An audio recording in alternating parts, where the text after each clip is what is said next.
weightlifter, bodybuilder, and gorgeous physiqued man named Sandow. Women were passing out by touching his muscles. Welcome to the Enduring Aesthetics podcast, guys. For those of you who are tuning in for the first time, I'm Daniel, owner-operator of Enduring Aesthetics. This is Clint, bodybuilding historian, author of Steve Reeves' Bodybuilding Journal and Analysis. Hey, guys. Today we're going to, or every podcast, we're going to get together and talk about classic bodybuilding of yesterday and today. We're going to start from way back at the very beginning today. Clint is actually, a bit of a bodybuilding historian and a collector of bodybuilding memorabilia. He knows quite a bit about the beginning and early stages. I'll let him tell you about what he's got and what he's kind of an expert on. Go ahead, Clint. Sure. Yeah, so my main area of expertise in bodybuilding history is the silver and golden eras, which range from about the 40s to the 70s, 80s somewhat. But I also enjoy the Bronze Era, the very beginning of the sport, which started in the 1890s with Sandow, as you know. And if you've been in bodybuilding for any amount of time, you've heard the name, you know the name, it's familiar to you, you know about the Sandow Trophy with Mr. Olympia. But most people don't know much about the man himself. I've just been watching several other videos that are out there, and a lot of them have incorrect or incomplete information on him. There are some things in his life that are kind of hazy. We don't really know for sure if this or that happened. Some of it's legend. That kind of happened with the strongmen back in those days. But with this video today, we're going to dive into Sandow, what we know briefly, because again, I was telling you that, if we were to really dive deep into his life, we could talk for several hours on it. So we're just going to hit the high notes today, and I hope you guys enjoy it. Absolutely. Let's get into it. I would say I think I'm one of those people included. I know a little bit about the guy. I've seen the statue, and I know it's modeled after him, but I'm right. Excited to learn as well, because I know you actually have like one of his books or something, right? Right, yeah, and we'll get into that in a little bit. I'd like to kind of run through his life, his biography, build up to where he got to where he was as far as bodybuilding goes, and starting it all. Let's start from the top. Absolutely. So his real name was Friedrich Wilhelm Müller, and he was born in Königsberg, Prussia in 1867. One of the incorrect things said about him is that since he was born in Prussia, which sounds a lot like Russia, that he was Russian. He wasn't Russian. Prussia was basically like a territory of Germany in those days. And up until World War II, I think, and then after World War II, it became Russian. But he spoke German, had a German accent his entire life when he spoke English. So early on in his life, this is a detail that he tells. We're not really sure if it's true or not. He said that he visited Italy when he was 10 years old with his dad. And so they're touring all these historical places, all these museums. He's seeing all the beautiful statues, right? Of, Hercules and whatnot, all the Grecian and Roman statues. And he said that this really had a huge impact on his life. This really inspired him to mold his body this way in the Grecian ideal is what they called it, to try to make yourself look like a statue. And we can see through his photographs that a lot of his poses, he mimics these statues. Yeah, I've seen it. Even posing with the leaf and everything. Right, exactly. So, and early on in his career, he met with someone who we need to talk about later. This guy deserves a video on his own. He's totally unknown, but had a huge significance in bodybuilding. His name was Professor Attila, and Professor Attila recognized the talent that Sandow had and took him under his wing. And so they met after Sandow had already started training? Sandow got his training from Professor Attila. Again, that's kind of a different story. Okay. Professor Attila was kind of the first one to realize the benefits of progressive overload training. Training with heavy weights. They didn't really do that before him. Before they met, Sandow had basically just been doing some strongman acts in circus shows kind of thing. But Attila sees him, sees the incredible body that he has, and knows that through training, that he can really develop him into, just an incredible a statue, basically, which is what Sandow was looking to do. And so one of the first things that, strongmen had their gimmicks, right? They're the only ones who can do this or that. And so audiences would come to the strongman show to see him do something new and exciting. Sandow decided that the way that he was going to get noticed is they used to have these old strength machines that basically there was a lever that you would pull down and it would measure your strength, right? Okay. We have the grip machines and, similar things are still around today. Yeah. But Sandow was so strong that if he really tried, he could break those machines. Wow. So one day, this was in Amsterdam. He was in Amsterdam at this time. He decided one night to hire a taxi cab driver who just drove him all around the city to these various machines, and he broke every single one of them. He found as many of these machines as he could, paid the penny to do it, and then broke these machines. and anyway, so the next day, the police thought that, of course, there was like a group of vandals who was going around just breaking these machines. Right. They wanted to know who it was who did this, and Sandow saw his chance for publicity, so he said, it was me. I did this all by myself. So they arrested him, and when he came in, he basically said that, look, I haven't broken any laws. I paid my penny in each of these machines, and I just broke it. And they said, they didn't believe him, right? They said, no, there's no way you can do that. And he said, well, look, bring me to one of these machines and I'll show you.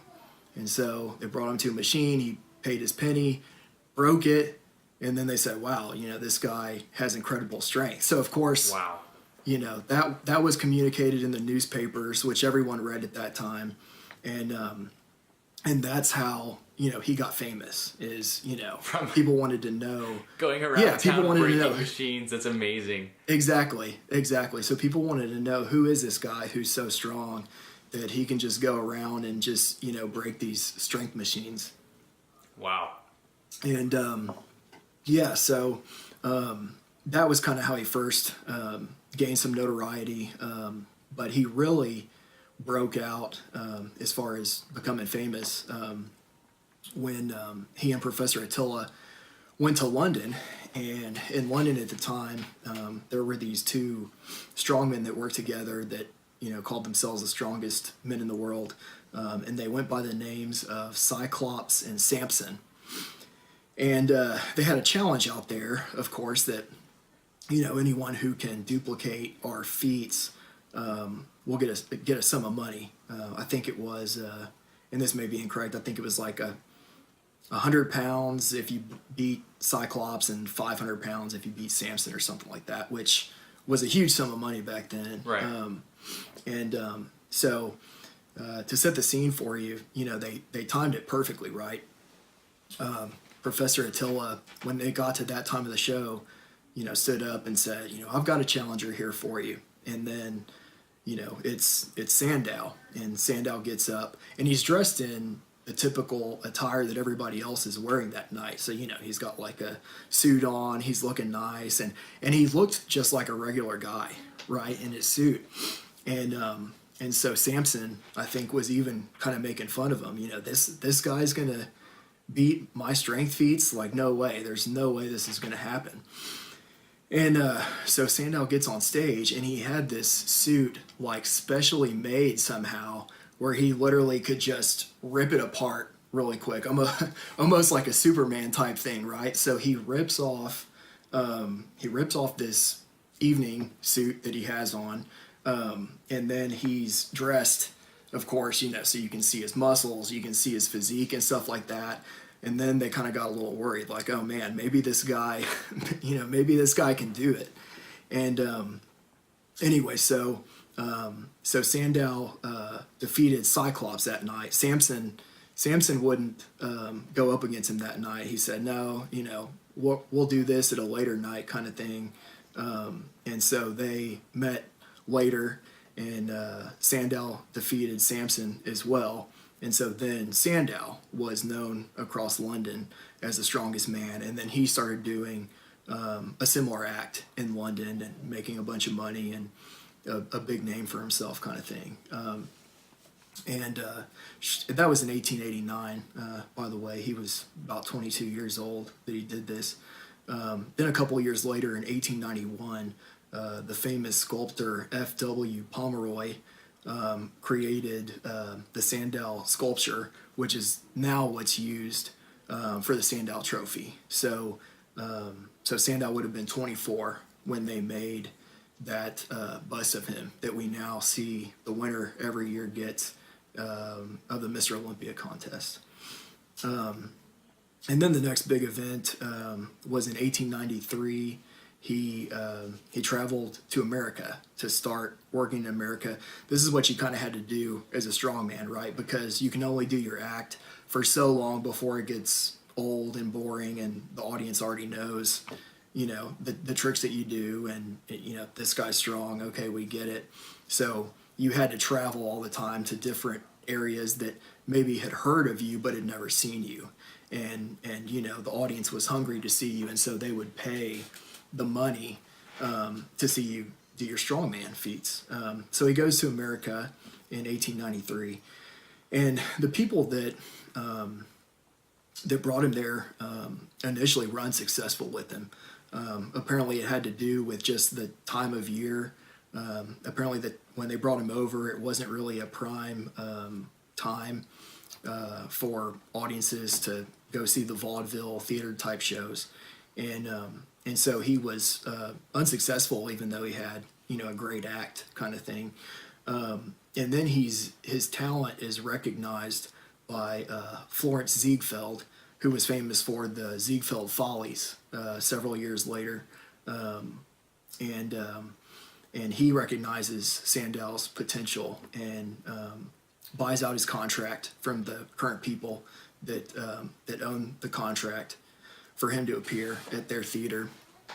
And Ziegfeld does a great job promoting him. Ziegfeld's a great marketer, and puts lots of things in the paper about him, advertises him, does all, and recognizes. Here's where the bodybuilding part came into it. He really recognized that the audience likes seeing the strongman stuff. They like seeing him lift heavy weights and things like that. But what they're really more interested in is his crazy body. Because, he had a body that just, no one in that time had anything close to that. He's like the only dude in the world that's just... Yeah, it's nuts. I sent you some pictures where he's got like an 8-pack. Like, yep. You can see the clear line going down his leg. That's some stuff that even like the silver era guys didn't have. Wow. They didn't really have much leg development 50 years later. So it's really amazing that Sandow was able to accomplish this. Yeah, absolutely. And like I said, he recognized it, that hey, that's that's what the audience is really going crazy over, is his body, not necessarily the strongman stuff. So they still incorporated the strongman lifts and things like that, but they would also have a portion of the show where he would just show off his body. And from what I've read, they'd almost keep him in like this clear box kind of thing where the audience would see him. And sometimes he would even put like white powder on him, so he would look more statuesque. And they would turn off the lights and turn him back on, and he would be doing a pose of a statue. And then they would turn him off and turn him back on again, and he'd be in a different pose of a statue. Nice. I like that. I like that this concept. It's pretty cool, and it's really where they noticed how important lighting was in bodybuilding as far as showing off the body. We know that obviously that's a really big part of it. You know, if you don't have the right lighting, even if you look great, the audience might not necessarily see you can it. look totally washed out. Doesn't even look like you left. Yeah, exactly. And there's they talk about how Sandow was, you know, kind of known to be a promiscuous guy, and Ziegfeld didn't really help that, because he recognized that the ladies were interested in him, so he would you know, for a fee after the show, you could go backstage with Sandow and you know feel his bicep and all sorts of other stuff. Who knows what kind of stuff went on? Right. Again, we're not really sure. Some people say there may have even been men involved with Sandow. It's like nobody really knows, right, what happened. But Ziegfeld saw the potential for money with Sandow, and he did a great job exploiting it. And they worked together, and they went toured all of America, even Canada, for about 3 years, from 1893 to 1896. And Sandow would come back to America here and there through the late 1890s. One of the things I have here on my list is, and you've seen this, maybe you didn't recognize it when you saw it, but Pumping Iron. You remember when they're singing the Pumping Iron song and showing the pictures of the old time bodybuilders. Yep. Sandow is the very last one, the guy who does the backflip. Yeah. At the very end, and then that's when it shows the bodybuilding contest with Arnold and Ferrigno and all those guys. That was one of the first films ever made. I mean, that's how important Sandow was. That's how. Yeah, I've heard of that. I've heard that he was one of the first people ever filmed, and like that's incredible. Yeah, he was really well respected. And Thomas Edison, who pretty much invented the filming, that was one of his first movies that he ever shot. Like, that's how well known Sandow was. Wow. That he you know, shot him posing. And so I guess you could say that that's kind of the first, that definitely is the first bodybuilding posing that we have ever had on film. So it's really interesting. It's pretty epic too I mean, one of the first films ever is a bodybuilding film, essentially. Right, exactly. So, I mean, Sandow really got people excited about it, for sure. Let's see, in 1894, he published one of the earliest bodybuilding books ever, which was called Sandow's System of Physical Training. I think I sent you a picture of that. I've got 3 of those in my collection. They're really rare. There's not many of them around. If you can find one cheap, definitely get it.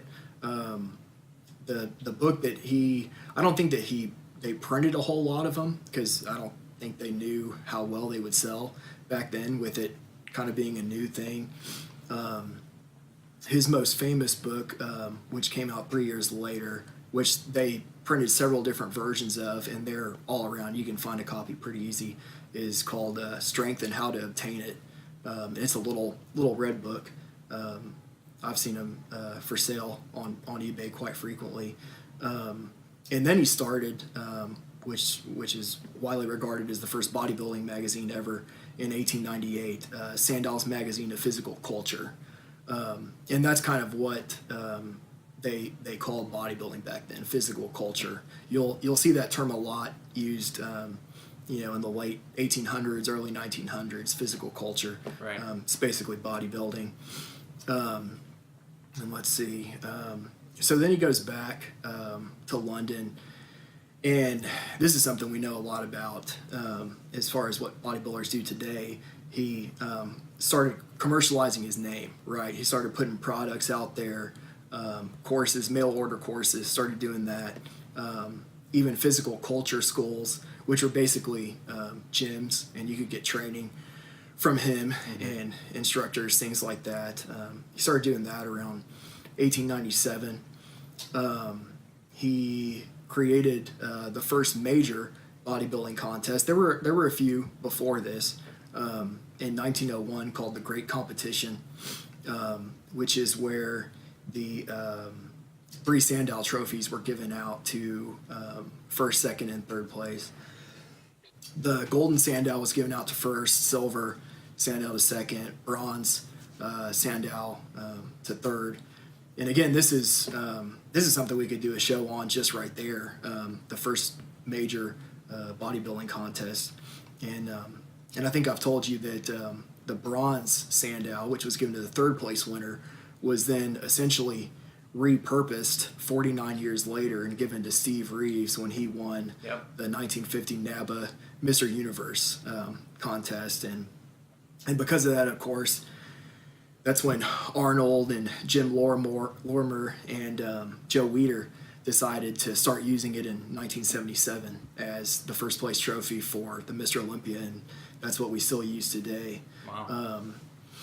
And then also, so he started marketing, I think, what was the first major bodybuilding supplement in 1901, which he called Plasmon, which was essentially like a protein supplement. He didn't come up with it. Apparently it was something that had been around in Germany for a while, and that's how he knew it, but he started marketing it as a protein supplement. So he knew the link between protein and muscle building. Yeah, it appears so. And then later on, he started making a cocoa powder that had protein in it as well. So it was more like a protein, but probably tasted a lot better than this Plasmon stuff because of the chocolate in it. So he's starting to get into some different flavors and things like that. But I've got a quote here of him talking about Plasmon, and he says, speaking of food, I would like to mention a preparation called Plasmon, which I do not think is to be obtained in this country. It is made in Germany, and a teaspoon of it equal to the strength of 2 eggs.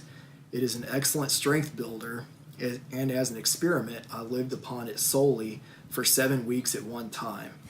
So that's cool. Good stuff. I mean, yeah, pretty much living off protein powder for 7 weeks. Who knows if he actually did that or not? But so he starts commercializing his name, products, even some dumbbells. These 5-pound dumbbells that you'd squeeze them together.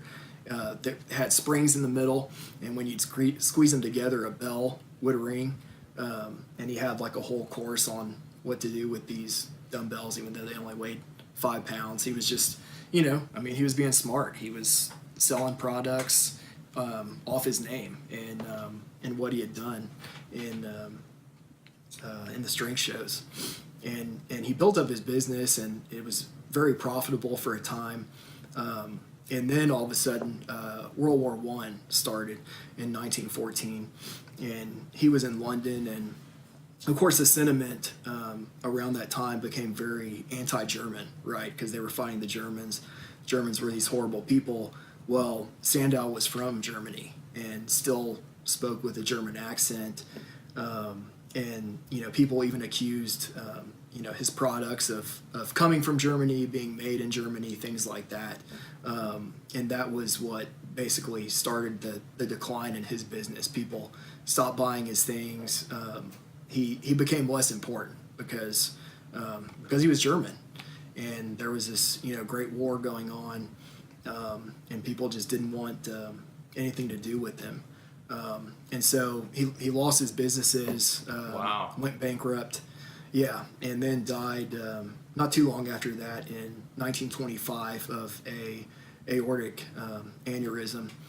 And we're not really sure how he died. There's, of course, this great story that supposedly he tried to lift one of his cars out of a ditch, and he just had this aortic aneurysm because he was 58 at the time when he died. That's kind of what the glorified story is. We don't really know for sure if that happened or not. There's also some speculation that because of the way he was, that perhaps he had syphilis, because dying of an aortic aneurysm is one of the causes of syphilis when the disease gets advanced enough. And his wife his wife hated him. I mean, his wife I guess knew about all of this, and maybe he even gave her the disease, because until she died, people kept wanting her to put up some monument to him on his grave, because he was buried in an unmarked grave, and Wow. They wanted some sort of, at least at the minimum, like a headstone or something like that. Yeah. Because he was this great guy, and she just refused to do it, and they couldn't go around her. It has to be a family decision to do something like that. And he didn't have any marker on his grave until his great grandson put up a marker, maybe around 10 years ago or so. Which that's interesting in itself. So that's as quick as I could do it. That's his life. Wanted to mention just a few other things that I found interesting. So it's estimated that he was about 5'9", and weighed anywhere from 190 to 200 pounds. Wow. Which is pretty similar to Frank Zane, Yeah. who Yep. who in his prime Olympic years was 5'9" and weighed around 185, 190. So I thought that was kind of an interesting comparison right there, that Sandow was pretty close in size, maybe a little bit heavier than Zane. Even those then I've got measurements, here- I mean, sound like something your typical, guy that bodybuilds as a hobby would aim for. Right. Yeah, absolutely. Yeah. We definitely know he was natural. So There's no I mean, doubt about that. Don't even try. Right. I mean, we've talked about how there's people who don't think the silver era guys were natural, because testosterone was synthesized in 1935. Mm-hmm. Sandow had been dead for 10 years, so I don't know what he could have taken. Yeah. But who knows? There's people out there who will probably find something. That, Yeah, always. Maybe cocaine, or who knows? Yeah. Yeah. But I've got on here. I read in an interview he gave. He said that he abstained from drinking liquor, coffee, and tea. But being German, he said that he would occasionally drink a beer. He always tried to eat wholesome foods, but also said that he would occasionally indulge. So I guess you could consider that like a cheat day, right? And he believed in eating smaller meals with nutrient-rich foods frequently and getting a good night's rest. So a lot of bodybuilding stuff in there right there. I mean, he seemed to know, he knew what worked and used it. And also, a pretty interesting note is that he was when he was in London, he was the personal physical training instructor to King Edward VII, and King George V made him the professor of scientific physical culture. So he was really well known. I mean, he was basically the trainer of English kings, responsible for keeping them in good health. He was really good friends with Sir Arthur Conan Doyle, who wrote Sherlock Holmes series. and even had him as one of the 3 judges in his great contest in 1901, the first major. That's an interesting choice in judge. I know, yeah, it definitely is. It was Sandow, Sir Arthur Conan Doyle, and a sculptor, which I think is probably a good choice, right? A sculptor. I like that a lot. That sounds really interesting. Absolutely. So, I mean, I agree with you.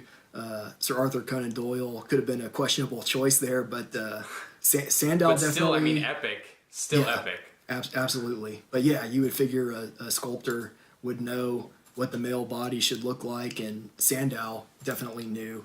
So, I mean, I think that's about it for Sandow. Again, like I said, without getting too deep into it, I could go on and on this, but we only have so much time. So. Right. Well, I mean, I certainly learned a lot. I hope you guys enjoyed that story on Sandow. We have some more stories planned next week that are going to follow in progression of bodybuilding history, maybe go into Silver Age and some prominent figures then. Clint, I want to thank you. You certainly did your research and taught us a lot today about Sandow. That was awesome.